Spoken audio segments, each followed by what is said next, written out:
Check ಮಾಡ್ತೀನಿ.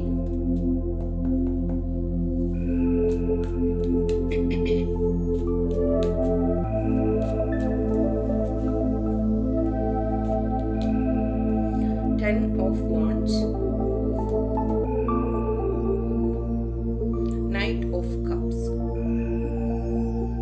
So ಇತ್ತೀಚೆಗೆ ನಿಮಗೆ ವರ್ಕ್ ಪ್ರೆಷರ್ ಜಾಸ್ತಿ ಆಗಿದೆ. ಆ್ಯಂಡ್ ಎಸ್, ನೀವು ಕಾಫಿ ಅಥವಾ ಟೀ ಲವರ್ ಅಂತ ಹೇಳ್ಬೋದು. ನಿಮ್ಮ ಪಾರ್ಟ್ನರು ಕಾಫಿ ಅಥವಾ ಟೀ ಲವರ್ ಅನ್ಬೋದು. ಸೊ ಅವರಿಗೂ ಅಷ್ಟೇ ತುಂಬ ಹೆಂಗೆ ಅನ್ನಿಸ್ತಾ ಇದೆ ಅಂದರೆ ನಿಮ್ಮನ್ನು ತುಂಬ ಮಿಸ್ ಮಾಡ್ಕೋತಾ ಇದ್ದೀನಿ ಅನ್ನೋವಂಥ ಫೀಲಿಂಗ್ ಅವರಿಗಿದೆ.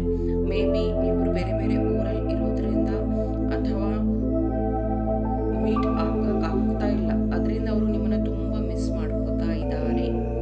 ಜೊತೆಗೆ ನಿಮಗೆ ಅನ್ನಿಸ್ತಾ ಇದೆ ಪ್ರೀತಿಯಲ್ಲಿ ಮುಂಚೆ ಥರ ಅವರು ಟೈಮ್ ನನಗೆ ಕೊಡ್ತಾ ಇಲ್ಲ ಅನ್ನೋಂಥ ಕನ್ಫ್ಯೂಷನ್ಸ್ ಇದೆ ನಿಮಗೆ. ನೀವು ಅಷ್ಟೇ ಅವ್ರನ್ನ ಅಷ್ಟೇ ಮಿಸ್ ಮಾಡ್ಕೋತಾ ಇದ್ದೀರಾ. ಸೊ ತುಂಬ ಡೆಸ್ಪ್ರೇಟಾಗಿ ಅವರ ಮೆಸೇಜನ್ನು ಕೇಳೋದಕ್ಕೆ ವೆಯ್ಟ್ ಮಾಡ್ತಾ ಇದ್ದೀರಾ. ಓಕೆ, ಇದು ನಿಮ್ಮ ಎನರ್ಜಿ ಆಗಿತ್ತು. ಇದು ಮ್ಯಾಚ್ ಆದರೆ ಕಂಟಿನ್ಯೂ ವಾಚಿಂಗ್. ನಿಮಗೇನಾದರೂ ಟ್ಯಾರೋ ಕಲಿಬೇಕು ಅನ್ನೋ ಆಸಕ್ತಿ ಇದ್ದರೆ ಟ್ಯಾರೋ ಕ್ಲಾಸ್ನ ಶುರು ಮಾಡ್ತಾ ಇದ್ದೀನಿ, ಜಾಯಿನ್ ಆಗಿ. 10K ಫೀಸ್ ಇರುತ್ತೆ.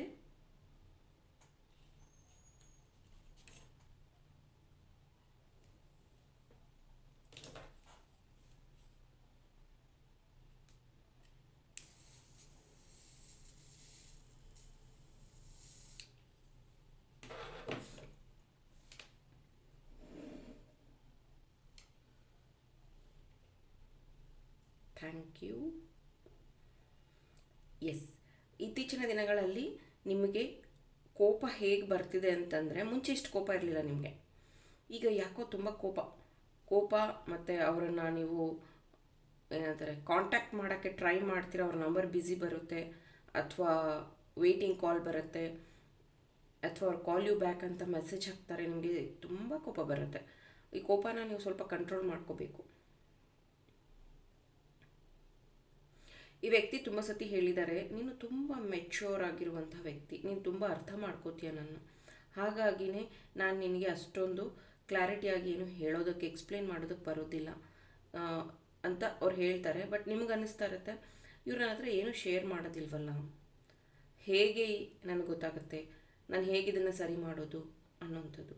ನೀವು ಯಾವಾಗಲೂ ಅಷ್ಟೇ ಈ ಒಂದು ಪ್ರೀತಿನ ತುಂಬ ಜವಾಬ್ದಾರಿಯಾಗಿ ನೋಡ್ತಾ ಇದ್ದೀರಾ. ಆದರೆ ಆ ವ್ಯಕ್ತಿ ಇದನ್ನು ನೀವು ನೋಡೋಷ್ಟು ಜವಾಬ್ದಾರಿ ಅಂತ ಅಲ್ಲ, ನೀವು ಜೊತೆಗಿರೋದೇ ಅವ್ರಿಗೊಂದು ಖುಷಿ ಅಷ್ಟೆ.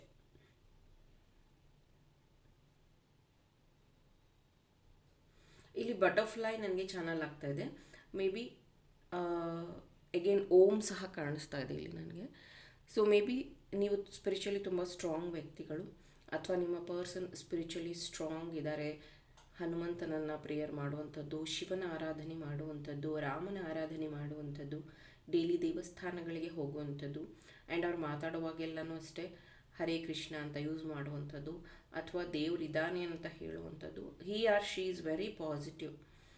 ಅದರಿಂದನೇ ಅನಿಸುತ್ತೆ ನಿಮಗೂ ಆ ಒಂದು ಸ್ಪಿರಿಚುಯಾಲಿಟಿ ಕಡೆಗೆ ಆಸಕ್ತಿ ಜಾಸ್ತಿ ಬಂದಿರುವಂಥದ್ದು.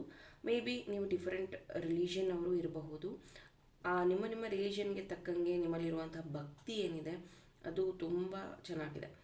ಈ ವ್ಯಕ್ತಿ ಹೇಳ್ತಿರ್ತಾರೆ, ನನಗೆ ಇಷ್ಟೊಂದು ಜ್ಞಾನ ಇನ್ ದ ಸೆನ್ಸ್ ಪ್ರೀತಿಯಲ್ಲಿ ಅಂದರೆ ಹೇಗೆ ಪ್ರೀತಿ ಮಾಡಬೇಕು, ಒಬ್ಬರನ್ನ ಹೇಗೆ ಕೇರ್ ಮಾಡಬೇಕು, ನೀನೇ ನನಗೆ ಇದನ್ನೆಲ್ಲ ಹೇಳ್ಕೊಟ್ಟಿದ್ದು, ಥ್ಯಾಂಕ್ ಯು ಅಂತ ಹೇಳ್ತಿದ್ದಾರೆ. ಮೇ ಬಿ ಇವ್ರಿಗೆ ನೈಟ್ ಶಿಫ್ಟ್ ಅಥವಾ ಲೇಟ್ ಶಿಫ್ಟ್ ಅಂತ ಅನಿಸುತ್ತೆ. ಹಾಗಾಗಿ ರಾತ್ರಿ ಟೈಮ್ ಜಾಸ್ತಿ ಫೋನಲ್ಲಿ ನೀವು ಮಾತಾಡುವಂಥದ್ದು ಇದೆ.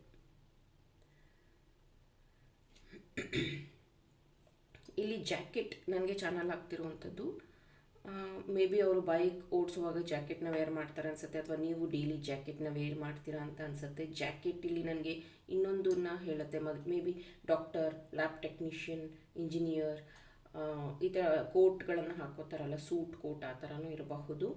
ಇದು ಏನಕ್ಕೆ ಚಾನಲ್ ಆಗ್ತಿದೆ ಅಂದರೆ, ಅವ್ರ ಮೊಬೈಲ್ನ ಆ ಒಂದು ಜೋಬಲ್ಲಿ, ಆ ಒಂದು ಜಾಕೆಟ್ ಜೋಬಲ್ಲಿ ಮ್ಯೂಟ್ ಮಾಡ್ತಾ ಇರೋವಂಥದ್ದು, ಅಥವಾ ಆ ಮೊಬೈಲ್ನ ಸೈಲೆಂಟ್ ಮಾಡ್ತಾ ಇರೋವಂಥದ್ದು ವರ್ಕ್ ಪ್ಲೇಸಲ್ಲಿರುವಾಗ ಅಥವಾ ಬೈಕ್ ರೈಡ್ ಮಾಡುವಾಗ, ಕಾರ್ ಓಡಿಸುವಾಗ. ಸೊ ಇದು ಚಾನಲ್ ಆಗ್ತಿರುವಂಥದ್ದು. ಯಾಕೆ ಅಂತಂದರೆ ಈ ಒಂದು ವ್ಯಕ್ತಿ ಜಾಸ್ತಿ ಅಂದರೆ ಈ ಒಂದು ಜಾಕೆಟ್ ಅಥವಾ ಇದನ್ನು ಕೋಟ್ನ ವೇರ್ ಮಾಡೋದ್ರಿಂದ ಅಲ್ಲಿ ಮೊಬೈಲ್ ಇರುತ್ತೆ, ಅದನ್ನು ಸೈಲೆಂಟ್ ಮಾಡುವಂಥದ್ದನ್ನು ನಾನು ಇಲ್ಲಿ ಚಾನಲ್ ಮಾಡ್ತಾ ಇದ್ದೀನಿ. ಎಗೇನ್ ನವಿಲು ರೀಸೆಂಟಾಗಿ ಮುರುಗನ್ ಫೋಟೋ ನೋಡಿರುವಂಥದ್ದು, ಮುರುಗನ್ ಬಗ್ಗೆ ಏನೋ ನ್ಯೂಸ್ ಕೇಳಿರುವಂಥದ್ದು, ಮುರುಗನ್ ದೇವರನ್ನು ಆರಾಧನೆ ಮಾಡುವಂಥದ್ದು, ಸಮಥಿಂಗ್ ರಿಲೇಟೆಡ್ ಟು ಮುರುಗನ್ ದೇವರು ಅಂದರೆ ಷಣ್ಮುಖ ದೇವರು ಅಥವಾ ನವಿಲ್ ಗರಿ ನಿಮ್ಮ ಸುತ್ತಮುತ್ತ ಇರಬಹುದು ಅಥವಾ ನಿಮ್ಮ ಮನೇಲಿ ಇರಬಹುದು. ಯಾರು ಈ ರೀಡಿಂಗ್ನ ನೋಡ್ತಾ ಇದ್ದೀರಾ, ನವಿಲು ಗರಿ ನಿಮ್ಮ ಸುತ್ತಮುತ್ತ ಇರಬಹುದು. ರಿಲೇಟೆಡ್ ಟು ಪಿಕಾಕ್ ಇಲ್ಲಿ ನನಗೆ ಬರ್ತಾ ಇರುವಂಥದ್ದು, ಅಥವಾ ಕೂಗ್ತಾ ಇರುವಂಥದ್ದು, ನವಿಲ್ ಕೂಗ್ತಾ ಇರುವಂಥ ಸೌಂಡು. ಮೇ ಬಿ ನೀವು ಯಾವುದಾದ್ರೂ ರೀಡಿಂಗ್ ನೋಡುವಾಗ ಅಲ್ಲಿ ಪಿಕಾಕ್ ಫೆದರ್ ಏನಾರೋ ತೋರಿಸಿರ್ತಾರೆ ಅವರು, ಅಥವಾ ನವಿಲ್ ಕೂಗೋ ಸೌಂಡ್ ಏನೋ ಸಮಥಿಂಗ್ ಆ ಥರನೇ ಇಲ್ಲಿ ಬರ್ತಾ ಇರುವಂಥದ್ದು. Letter H, Y, P, C, J, L. Letter apt ಆಗಿದೆ. 12, 8, 17, 16, 6, 3, 23, 28, 22. ಇಲ್ಲಿ ಈ ನಂಬರ್ ಏನಕ್ಕೆ ವಿಷನ್ ಆಗ್ತಿದೆ ಅಂತಂದರೆ, ಮೇ ಬಿ ಡೇಟ್ ಆಫ್ ಬರ್ತ್ದು ಡೇಟ್ ಇರ್ಬೋದು, ಆ ಡೇಟ್ ಹುಟ್ಟಿರೋವಂಥದ್ದು ಇರ್ಬೋದು, maybe birthday celebration something ಆ ಡೇಟ್ಸಲ್ಲಿ ಪ್ಲ್ಯಾನ್ ಮಾಡ್ತಾ ಇರೋವಂಥದ್ದು ಕಾಣಿಸ್ತಾ ಇದೆ. ಲಾಸ್ಟ್ ರೀಡಿಂಗಲ್ಲಿ ಕೇಳಿದ್ರಿ ದೃಷ್ಟಿ ಆಗುತ್ತೆ, ತುಂಬ ನೆಗೆಟಿವ್ ಅನಿಸುತ್ತೆ ಅಂತಂದರೆ ದಯವಿಟ್ಟು ಬ್ಲ್ಯಾಕ್ ಟರ್ಮಲೈನ್ ಬ್ರಾಸ್ಲೆಟ್ನ ಯೂಸ್ ಮಾಡಿ. ಇದು ನಿಮ್ಮ ಪ್ರೀತಿಯಲ್ಲಿರುವಂತಹ ನೆಗೆಟಿವಿಟಿನ ರಿಮೂವ್ ಮಾಡುತ್ತೆ. ಇನ್ನು ಲವ್ ಬ್ರಾಸ್ಲೆಟ್ನ ನೀವು ಯೂಸ್ ಮಾಡೋದ್ರಿಂದ ರೋಸ್ ಕ್ವಾರ್ಟ್ಸ್ ಲವ್ನ ಎನ್ಹಾನ್ಸ್ ಮಾಡುತ್ತೆ. ಮೂನ್ ಸ್ಟೋನ್ ನಿಮ್ಮ ಲವಲ್ಲಿ ಏನಾದರೂ ಮ್ಯಾನಿಫೆಸ್ಟೇಷನ್ ಮಾಡ್ತಿದ್ರೆ ಅದನ್ನು ಡಬಲ್ ಮಾಡುತ್ತೆ. ಟೈಗರ್ ಐ ನಿಮ್ಮ ನಿಮಗೆ ಆಗಿರೋ ದೃಷ್ಟಿನ ಪ್ರೊಟೆಕ್ಟ್ ಮಾಡುತ್ತೆ. ಈ ರೀತಿಯಾಗಿ ಈ ಲವ್ ಬ್ರಾಸ್ಲೆಟ್ ನಿಮಗೆ ಹೆಲ್ಪ್ ಮಾಡುತ್ತೆ. ನೀವು ಅದನ್ನು ಯೂಸ್ ಮಾಡ್ಬೋದು. ಎಷ್ಟೋ ಸತಿ ಈ ಪ್ರೀತಿಯಲ್ಲಿ ಹೆಂಗೆ ಅನಿಸುತ್ತೆ ಅಂತಂದರೆ, ನಾನು ಮಾತ್ರ ಸ್ಯಾಕ್ರಿಫೈಸ್ ಮಾಡ್ತಾ ಇದ್ದೀನಿ, ಆ ವ್ಯಕ್ತಿ ನನ್ನ ಜೊತೆಗಿದ್ದಾರೆ ಅಷ್ಟೇ, ಅವರೇನು ಅರ್ಥ ಮಾಡ್ಕೋತಾ ಇಲ್ಲ ಅಂತ ನಿಮ್ಗೆ ಅನ್ನಿಸ್ತಾ ಇರಬಹುದು. ಈ ವ್ಯಕ್ತಿಯ ವಿಚಾರದಲ್ಲಿ ನಿಮ್ಮನ್ನು ಅವರು ತುಂಬ ಗೌರವಯುತವಾಗಿ ನೋಡ್ಕೋತಾ ಇದ್ದಾರೆ. ಅವ್ರು ಹೇಳಿದ್ದಾರೆ, ನಮ್ಮ ಮನೆಯಲ್ಲಿ ನಿನ್ನ ಥರ ಯೋಚನೆ ಮಾಡೋರು ಯಾರೂ ಇಲ್ಲ, ಅದಕ್ಕೆ ನಾನು ಹಿಂಗಾಗಿದ್ದೀನಿ, ಅಥವಾ ನಿನ್ನ ಥರ ಬುದ್ಧಿ ಹೇಳೋರಿಲ್ಲ, ಅದಕ್ಕೆ ನಾನು ಹಿಂಗಾಗಿದ್ದೀನಿ ಅಂತ ಹೇಳಿರೋದು ಇದೆ. ಆಮೇಲೆ ಈ ಜಿಪುಣತನ ಅಂತ ನಾನು ಹೇಳ್ತಾ ಇಲ್ಲ, ಇಲ್ಲಿ ಸೇವಿಂಗ್ಸ್ ಅಥವಾ ಸೇವ್ ಮಾಡಿ ಏನಾದರೂ ಮಾಡೋಣ ಅನ್ನೋಂಥ ಕನಸು ನಿಮ್ಮ ಪರ್ಸನ್ಗೆ ಏನಿದೆಯಲ್ಲ ಅದು ತುಂಬ ಅಂದರೆ ಮುಂದಾಲೋಚನೆ ಇರೋವಂಥದ್ದು. ಅವ್ರು ಹೇಳ್ತಾರೆ ತುಂಬ ಸತಿ, ನಾವು ಈ ಥರ ದುಡ್ಡು ಖರ್ಚು ಮಾಡೋದು ಬೇಡ, ಸೇವ್ ಮಾಡೋಣ, ಅಥವಾ ಮನೇಲಿ ಹೇಳಬೇಕಾದ್ರೆ ಅಂದರೆ ನಮ್ಮ ಮದುವೆ ಖರ್ಚನ್ನ ನಾವೇ ನಿಭಾಯಿಸೋಣ, ಈ ಥರ ಎಲ್ಲ ಅವ್ರು ನಿಮಗೆ ಅಡ್ವೈಸ್ ಮಾಡಿರೋವಂಥದ್ದಿದೆ. ಆಮೇಲೆ ಎಷ್ಟೋ ಸತಿ ಅವ್ರು ದುಡ್ಡು ಖರ್ಚು ಮಾಡುವಾಗ್ಲೂ ಹೇಳಿರೋವಂಥದ್ದಿದೆ, ನೀನು ತುಂಬ ದುಡ್ಡು ಖರ್ಚು ಮಾಡಬೇಡ, ನಮ್ಮ ಫ್ಯೂಚರಿಗೆ ಸೇವ್ ಮಾಡೋಣ ಅನ್ನೋವಂಥದ್ದು. ಇಲ್ಲಿ ಇಬ್ಬರಲ್ಲಿ ಯಾರೋ ಒಬ್ಬರು ಗೌರ್ಮೆಂಟ್ ಜಾಬ್ ಮಾಡ್ತಾ ಇರಬಹುದು, ಇನ್ನೊಬ್ಬರು ಗೌರ್ಮೆಂಟ್ ಜಾಬ್ಗೆ ಟ್ರೈ ಮಾಡ್ತಾ ಇರಬಹುದು, ಅಥವಾ ಗೌರ್ಮೆಂಟ್ ಜಾಬ್ ಆದಮೇಲೆ ಮದುವೆ ಆಗೋಣ, ಮನೇಲಿ ತಿಳಿಸೋಣ ಅನ್ನೋಂಥದ್ದನ್ನು ವೆಯ್ಟ್ ಮಾಡ್ತಾ ಇರ್ಬೋದು. ಇನ್ನು ಕೆಲವೊಬ್ಬರಿಗೆ ಇಲ್ಲಿ ಮ್ಯಾರಿಡ್ ಇದ್ದೀರಾ, ಆದರೂ ಈ ಒಂದು ಪ್ರೀತಿ, ಈ ಒಂದು ಇದರಲ್ಲಿ ಲವ್ ಅನ್ನುವಂಥದ್ದು ಏನು ಶುರುವಾಗಿದೆಯಲ್ಲ, ಈ ವ್ಯಕ್ತಿ ಮ್ಯಾರಿಡ್ ಇರಬಹುದು ಅಥವಾ ನೀವು ಮ್ಯಾರಿಡ್ ಇರಬಹುದು.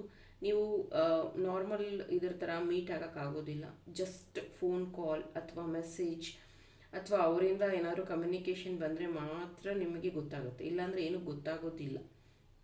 ಮತ್ತು ಈ ವ್ಯಕ್ತಿಗೆ ನೀವು ಹಣದ ಸಹಾಯನೂ ಮಾಡಿದ್ದೀರಾ. ಈ ವ್ಯಕ್ತಿ ಮುಂಚೆ ಥರ ನಿಮಗೆ ಕ್ಲಾರಿಟಿ ಏನೂ ಹೇಳ್ತಾ ಇಲ್ಲ.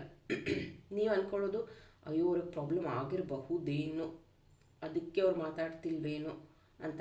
ಆದರೆ ಅವರ ಸ್ಟೇಟಸ್ಸು, ಸ್ಟೋರೀಸು ಎಲ್ಲ ನೋಡಿದ್ರೆ ಅವ್ರ ಫ್ರೆಂಡ್ಸ್ ಜೊತೆ, ಅವ್ರ ಫ್ಯಾಮಿಲಿ ಜೊತೆ ಹೊರಗೋಗಿರೋದನ್ನೆಲ್ಲ ನೀವು ನೋಡಿದ್ರೆ ನಿಮ್ಗೆ ಅನಿಸುತ್ತೆ, ಇಲ್ಲ ಇವ್ರು ನನ್ನ ಯೂಸ್ ಮಾಡ್ಕೊಂಡ್ಬಿಟ್ಟಿದ್ದಾರೆ, ಪ್ರೀತಿಯಲ್ಲಿ ನನ್ನ ಬಳಸ್ಕೊಂಡ್ಬಿಟ್ಟಿದ್ದಾರೆ, ನನ್ನ ಅಷ್ಟು ಪ್ರೀತಿ ಮಾಡ್ತಿಲ್ಲ ಅನ್ನೋವಂಥದ್ದು ನಿಮಗೆ ತುಂಬ ಕಾಡ್ತಾ ಇರುವಂಥ ಪ್ರಶ್ನೆ.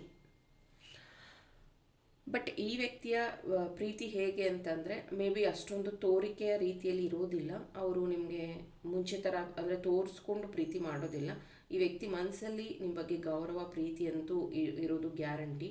ಯಾಕಂದರೆ ಈ ವ್ಯಕ್ತಿ ಸುತ್ತ ತುಂಬ ಜನ ಇರ್ತಾರೆ, ಹಾಗಾಗಿ ಅವರು ನಿಮ್ಮನ್ನು ಮಾತಾಡ್ಸೋದಕ್ಕೆ ಸಾಧ್ಯ ಆಗೋದಿಲ್ಲ. ನೀವು ಮುಂದೆನೇ ನೀವು ಹೋದ್ರೂ ಅವರು ನಿಮ್ಮನ್ನು ಕರೆದು ಮಾತಾಡಿಸೋಷ್ಟು ಫ್ರೀಡಮ್ ಅವ್ರಿಗಿರೋದಿಲ್ಲ. ಹಾಗಾಗಿ ಈ ವ್ಯಕ್ತಿ ಏನಪ್ಪ ನನ್ನ ಅವಾಯ್ಡ್ ಮಾಡ್ತಿದ್ದಾರೆ ಅಂತ ನಿಮ್ಗೆ ಅನ್ನಿಸ್ಬಹುದು. ಆದರೆ ಅವರು ನಿಮ್ಮನ್ನು ತುಂಬ ಪ್ರೀತಿ ಮಾಡ್ತಾರೆ. ಆ ಥರ ನೆಗೆಟಿವ್ನ ಯೋಚನೆ ಮಾಡೋದನ್ನು ಬಿಡಿ. ನಿಮಗೆ ತುಂಬ ನೆಗೆಟಿವ್ ಅನ್ನಿಸ್ತಾ ಇದೆ ಅಂದರೆ ಬ್ಲ್ಯಾಕ್ ಟರ್ಮಲಿನ ಯೂಸ್ ಮಾಡಿ. ಮತ್ತು ಈ ವ್ಯಕ್ತಿ ಎಷ್ಟೋ ಸತಿ ಪ್ಲ್ಯಾನ್ ಮಾಡಿರುವಂಥದ್ದಿದೆ, ನಾವು ಹೊರಗಡೆ ಎಲ್ಲಾದರೂ ಹೋಗೋಣ ಅಂತ. ಆವಾಗೆಲ್ಲ ನೀವೇ ರಿಜೆಕ್ಟ್ ಮಾಡಿರುವಂಥದ್ದು, ಈಗ ಬೇಡ, ಈಗ ಸಮಯ ಇಲ್ಲ, ಅಥವಾ ಇದು ಸರಿಯಾದ ಸಮಯ ಅಲ್ಲ, ಮುಂದಿನ ದಿನಗಳಲ್ಲಿ ನೋಡೋಣ, ಈ ಥರ ಮುಂದೂಡಿದವರು ನೀವೇ. ಅವ್ರು ಮೀಟ್ ಆಗೋಣ, ನಾವು ಸಿಗೋಣ ಅಂದಾಗೆಲ್ಲ ಅದನ್ನು ನೀವು ಅವಾಯ್ಡ್ ಮಾಡಿದವರು ನೀವೇ. ಆದರೆ ಈಗ ನಿಮ್ಗೆ ಅನ್ನಿಸ್ತಾ ಇದೆ ನಾವು ಎಲ್ಲಾದರೂ ಹೊರಗಡೆ ಮೀಟ್ ಆಗಬೇಕು, ನಾವು ಹೊರಗಡೆ ಹೋಗಬೇಕು, ಸುತ್ತಾಡೋಕ್ಕೆ ಹೋಗಬೇಕು ಅಂತ ನಿಮ್ಗೆ ಅನ್ನಿಸ್ತಾ ಇದೆ. ಬಟ್ ಆ ವ್ಯಕ್ತಿಗೆ ಈಗಿರುವಂಥ ಪರಿಸ್ಥಿತಿಯಲ್ಲಿ ಟೈಮ್ ಸಿಗ್ತಾ ಇಲ್ಲ, ಅಥವಾ ಟೈಮ್ ಮ್ಯಾನೇಜ್ಮೆಂಟ್ ತುಂಬ ಕಷ್ಟ ಆಗ್ತಾ ಇದೆ, ಕಮಿಟ್ ಮಾಡೋಕ್ಕಾಗ್ತಿಲ್ಲ. ಈ ಥರ ಇದನ್ನು ನೀವು ಫೇಸ್ ಮಾಡ್ತಾ ಇದ್ದೀರಾ. ಇದು ನಿಮ್ಮ ಲವ್ ರೀಡಿಂಗ್ ಆಗಿತ್ತು. ಐ ಹೋಪ್ ಇದರಿಂದ ಇನ್ಸೈಟ್ಸ್ ಇನ್ಫಾರ್ಮೇಷನ್ ಸಿಕ್ಕಿದೆ. ಹಾಗಿದ್ರೆ ನನ್ನ ಚಾನಲ್ನ ಫಾಲೋ ಮಾಡಿ. ಇದು ರೋಸ್ ಕ್ವಾರ್ಟ್ಸ್ ಜಾಪ್ ಮಾಲಾ. ಇದು ನಿಮ್ಮ ಪ್ರೀತಿಯಲ್ಲಿ ಏನಾದರೂ ತೊಂದರೆ ಆಗಿದ್ದರೆ ಡೈಲಿ ಕೌಂಟ್ ಮಾಡಿ. 108 ಮಣಿ ಇರುತ್ತೆ. ಡಿವೈನ್ ಟುಗೆದರ್ ಅನ್ನೋದನ್ನು 108 ಟೈಮ್ಸ್ ಕೌಂಟ್ ಮಾಡಿ. ನಿಮ್ಮ ಲವ್ ಲೈಫಲ್ಲಿರುವಂತಹ ಏನಾದರೂ ಪ್ರಾಬ್ಲಮ್ಸ್ ಇದ್ರೂ ಅದು ಸಾಲ್ವ್ ಆಗುತ್ತೆ. Thank you.